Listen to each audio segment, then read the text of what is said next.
천억 원이 넘는 대구시 예산이 들어간 한국뇌연구원이 연구 인력과 장비 부족으로 제 기능을 하지 못하고 있습니다. 대구FC가 2015 시즌도 결국 2부 리그인 K리그 챌린지에서 뛰어야 됩니다. 대구FC가 나아갈 방향과 과제를 점검해봅니다. 경북도의회 기획경제위원회에 이어 예결위도 대경연구원에 대한 내년 예산 출연에 대해 불가방침적으로 가닥을 잡아가고 있습니다. 경상북도는 대책 마련에 부심하고 있습니다. 대구지방법원 판사들이 포항의 어촌마을을 찾아 현장 검증을 진행하며 찾아가는 법정을 열었습니다. 여러분 안녕하십니까? 12월 4일 목요일 아침 대구 MBC 뉴스투데이입니다. 오늘 우리 지역은 낮 동안 구름이 많겠고 늦은 오후부터는 내륙 지역을 중심으로 눈 또는 비가 내리겠습니다. 또 바람이 약간 강하게 불어서 체감 온도는 더 낮겠고 내일은 아침 기온이 영하 4도까지 뚝 떨어지겠습니다. 자세한 날씨 정미옥 기상캐스터입니다. 네, 오늘도 여전히 추운 아침을 맞이하고 있습니다. 현재 일부 지역에는 곳곳에 눈발이 날리는 곳이 있는데요. 이 눈은 잠시 소강 상태를 보였다가 늦은 오후부터 상주와 김천 등 서부 내륙 지역을 중심으로 최고 7cm의 눈이 내리는 곳도 있겠습니다. 또 대구의 경우에는 눈과 비가 섞인 형태의 준눈깨비가 내릴 것으로 예상되니까요. 늦은 시간 귀가하시는 분들은 꼭 참고하시기 바랍니다. 현재 대구의 기온은 0.9도 보이고 있는데요. 낮 기온은 5도로 어제와 비슷하겠지만 바람이 약간 강하게 불면서 체감 온도를 끌어내리겠습니다. 또 내일은 대구의 아침 최저 기온이 영하 4도까지 뚝 떨어지겠는데요. 밤에는 일부 지역에만 눈 소식이 있습니다. 또 주말 동안에는 눈 소식은 없겠지만 영하권의 추위는 계속해서 이어질 전망입니다. 날씨였습니다. 천억 원이 넘는 대구시 예산이 들어간 한국뇌연구원이 연구 인력과 장비 부족으로 제 기능을 하지 못하고 있습니다. 건물만 지어놓고 속빈 강정으로 전락하지 않을까 우려가 나오고 있습니다. 이상원 기자가 보도합니다. 대구 경북 첨단의료 복합단지 안에 위치한 한국뇌연구원. 운영에 들어간 지 2년 반이 지났지만 연구 인력은 턱없이 부족합니다. 한국뇌연구원은 오는 2020년까지 500명의 연구인력 확보를 목표로 하고 있습니다. 하지만 현재 연구인력은 39명에 불과한 실정입니다. 애초에 목표했던 것보다도 훨씬 못 미치게 우리가 정규직 티오를 받다 보니까 대부분 70%가 비정규직 티오로서 구성이 되어 있으니까 이게 우리 뇌연구원이 돌아가는데 안정적인 그런 운영에 상당히 좀 지장을 초래할 수 있다. 장비 부족도 문제입니다. 뇌연구원이 필요로 하는 장비 구입 예산은 200억 원 정도이지만 지금까지 지원된 건 65억 원. 제대로 된 연구를 기대하기가 사실상 힘든 상황입니다. 이 때문에 연구비와 운영비 등 필요한 국비예산 확보에 대구시와 지역 정치권이 더 적극적으로 나서야 한다는 지적이 나오고 있습니다. 대구시나 또 우리 국회에서 국회의원들이 많은 역할을 해서 우리 국비가 사실 조기에 정착될 수 있도록 많은 노력을 해야 아마 뇌연구원이 더 활성화되지 않나 이런 생각을 합니다. 1196억 원이라는 치비를 투자해 설립한 한국뇌연구원이 제 기능을 못하는 애물단지로 전락하지 않도록 국비 예산 확보에 총력을 기울여야 할 것으로 보입니다. MBC 뉴스 이상원입니다. 한편 한국뇌연구원은 오늘 오후 2시 정부 등 유관기관 관계자와 지역 국회의원 등이 참석한 가운데 신청사 준공식을 엽니다. 대구 동구 혁신도시 내 첨단 의료 복합단지에 자리한 한국뇌연구원은 5만 2천 제곱미터의 연구실과 실험실, 동물 실험실 등 최첨단 연구시설을 갖추고 뇌와 관련한 다양한 연구를 진행할 계획입니다. 지역 대표 기업의 주가가 지난 한 달 동안 많이 하락한 것으로 나타났습니다. 한국거래소 대구사무소에 따르면 지난달 지역 105개 상장법인의 시가총액은 46조 1,990억 원을 기록해 전월 대비 0.81%, 3,780억 원이 하락했습니다. 종목별로는 DGB 금융지주가 유상증자의 여파로 전월에 비해서 23.2%가 하락하면서 시가총액이 4,700여억 원이 감소했고 포스코 3,050억 원, SL이 711억 원이 전월보다 줄었습니다. 시가총액 증가 종목은 한국가스공사가 14.7%로 상승률 1위를 기록했고 포스코 플랜텍과 도레이 케미컬 순으로 많이 올랐습니다. 지역연구의 시민구단인 대구FC가 2015 시즌도 결국 2부 리그인 K리그 챌린지에서 뛰어야 되게 됐습니다. 대구FC가 나아갈 방향과 과제를 점검해봅니다. 집중진단, 오늘은 그 첫 번째 시간으로 2부 리그에 같이 내려왔지만 올 시즌 K리그 챌린지 우승을 차지해서 1부 리그 승격에 성공한 대전의 행보를 짚어봅니다. 석원 기자입니다. 지난해 가장 먼저 강등이 확정됐던 대전. 당당하게 챌린지 우승컵을 들어올리며 1년 만에 가장 먼저 승격을 결정지었습니다. 우리 시티즌이 2부에 떨어졌을 때도 힘을 주시고 준비를 잘해서 이렇게 우승해가지고 다시 승격하게 되는데요. 내년 시즌 준비 잘해가지고 클래식에서도 멋진 경기를 할 수 있도록 하겠습니다. 반면 함께 강등된 대구와 강원은 2015 시즌도 2부 리그인 K리그 챌린지에 남겨진 상황. 가장 큰 차이는 바로 탄탄한 팀을 위한 기본을 갖췄다는 점입니다. 대전 시티즌에게 있어 클럽하우스는 단순한 선수들의 생활 공간을 넘어 대전 축구 발전의 한 축을 담당했습니다. 클럽하우스가 없던 시절 대전도 지금의 대구FC와 마찬가지로 연습 공간이 가장 큰 문제였습니다. 훈련할 수 있는 운동장을 찾는 게 일이었어요. 매일매일 운동장을 찾아야 되는 게 업무였는데 이 클럽하우스를 나가가지고 걸어서 1분이면 잔디밭에 도착을 하잖아요. 그렇기 때문에 그 남는 시간 2시간 동안 선수들이 개별 이런 시설에서 개별 훈련을 할 수도 있는 거고. 대구FC도 관련 논의가 진행 중인 가운데 클럽하우스를 포함한 훈련 공간의 필요성은 더욱 커지고 있습니다.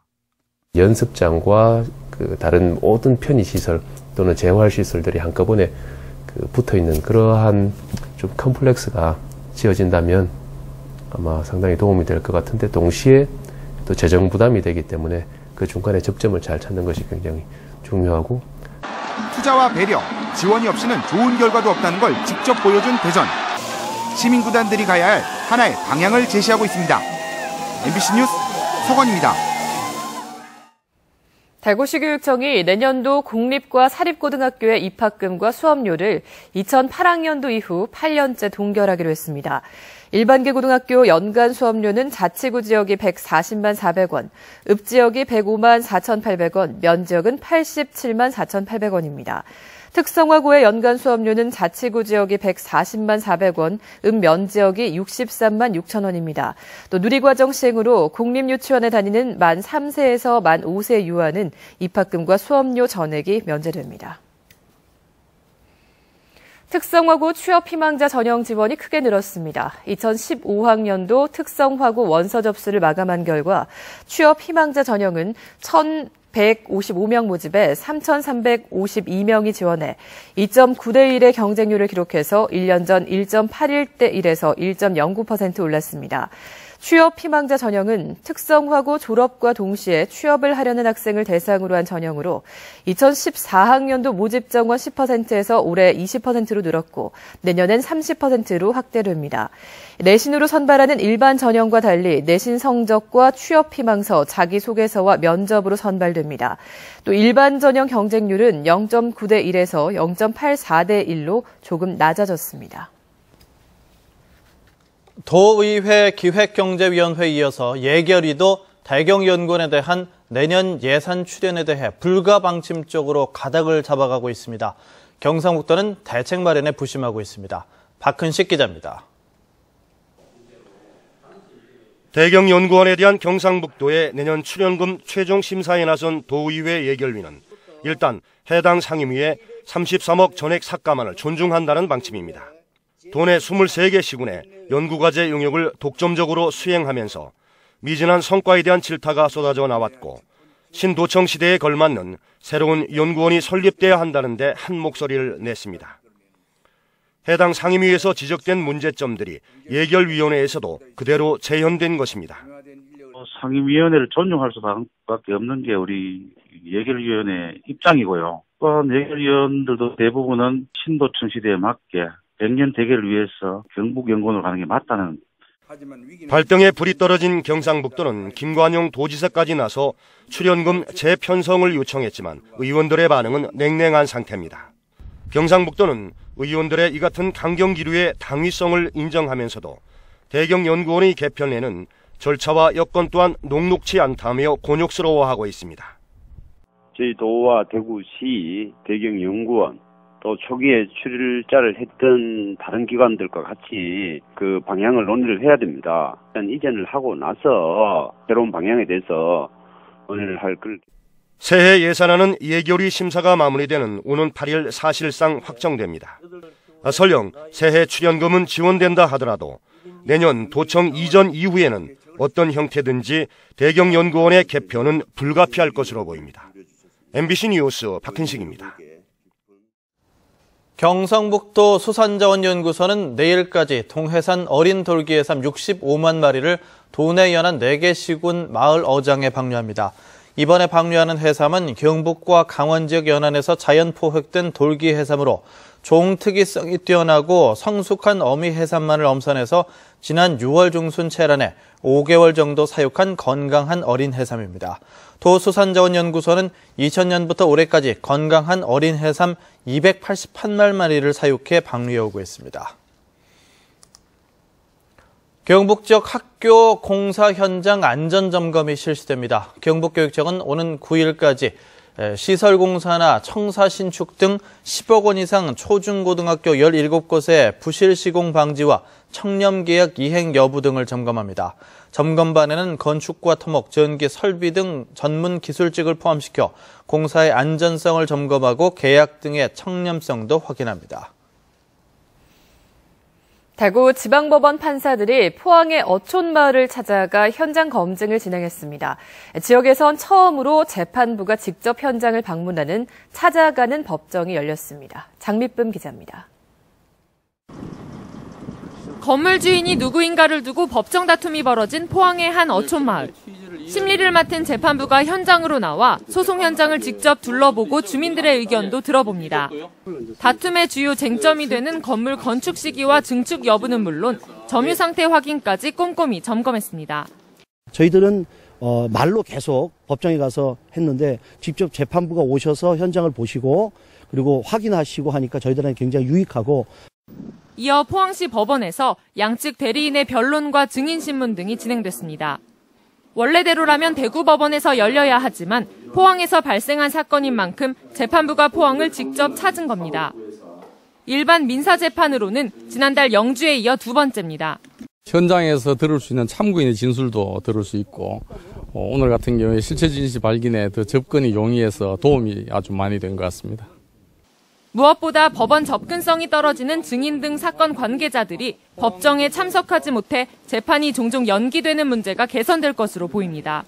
최근 찾아가는 법정이 잇따라 열리는 가운데 법원은 소외 지역을 중심으로 이를 점차 늘릴 계획입니다. MBC 뉴스 장미쁨입니다. 대구지검 김천지청은 가짜 고미술품을 진짜라고 속이고 비싼 값에 넘기려 한 혐의로 55살 A씨와 64살 B씨를 구속 기소했습니다.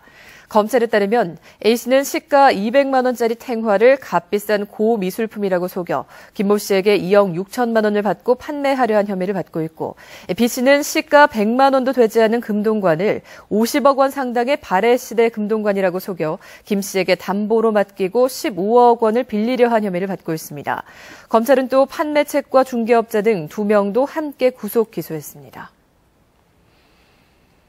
대구지방법원은 국가보조금을 횡령한 아동복지시설 원장 40살 전모 씨에 대해서 징역 8개월에 집행유예 2년, 사회봉사 80시간을 명령했습니다. 전 씨는 대구시 수성구에서 아동복지시설을 운영해오면서 거짓 서류를 꾸며 2012년 4월부터 올해 2월까지 시설 운영비와 급식비 등 모두 1,700만 원을 받아 챙긴 혐의로 재판을 받았습니다. 전 씨는 이를 확인하려던 구청 공무원에게 여러 가지 핑계를 대며 조사를 거부 또는 기피해온 혐의도 함께 받아왔습니다.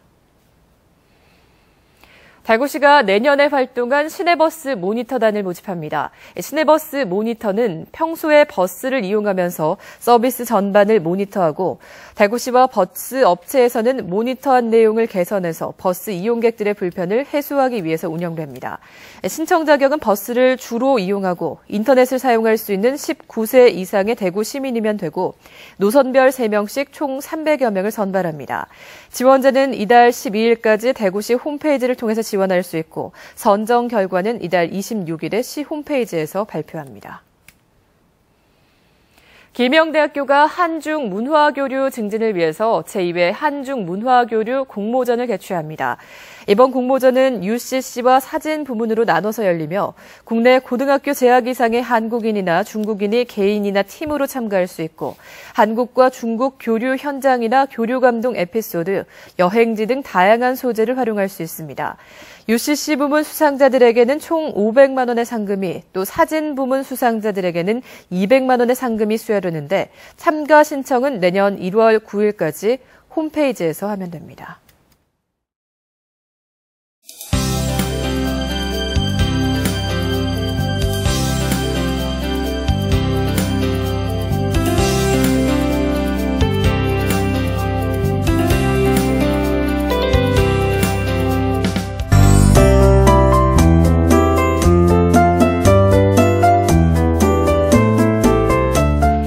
오늘도 여전히 추운 아침을 맞이하고 있습니다. 현재 곳곳에는 약하게 눈발이 날리고 있는데요. 이 눈은 잠시 소강 상태를 보였다가 늦은 오후부터 상주와 김천 등 서부 내륙 지역을 중심으로 최고 7cm의 눈이 내려 쌓이는 곳이 있겠습니다. 대구의 경우에는 눈과 비가 섞인 형태의 진눈깨비가 내릴 것으로 전망되니까요. 늦은 시간 귀가하시는 분들은 참고하시기 바랍니다. 오늘도 어제에 이어 서쪽 지방을 중심으로 많은 양의 눈이 내리겠습니다. 우리 지역도 늦은 오후부터는 눈 또는 비가 내리겠는데요. 내린 눈이 쌓여서 어는 곳도 있는 만큼 교통안전에 주의를 해주시기 바랍니다. 자세한 지역별 날씨입니다. 대구의 현재 기온은 1도 보이고 있는데요. 낮 최고 기온은 5도로 어제와 비슷하지만 바람이 약간 강하게 불겠습니다. 문경은 현재 영하 4도, 낮 동안에는 2도에 머물겠고요.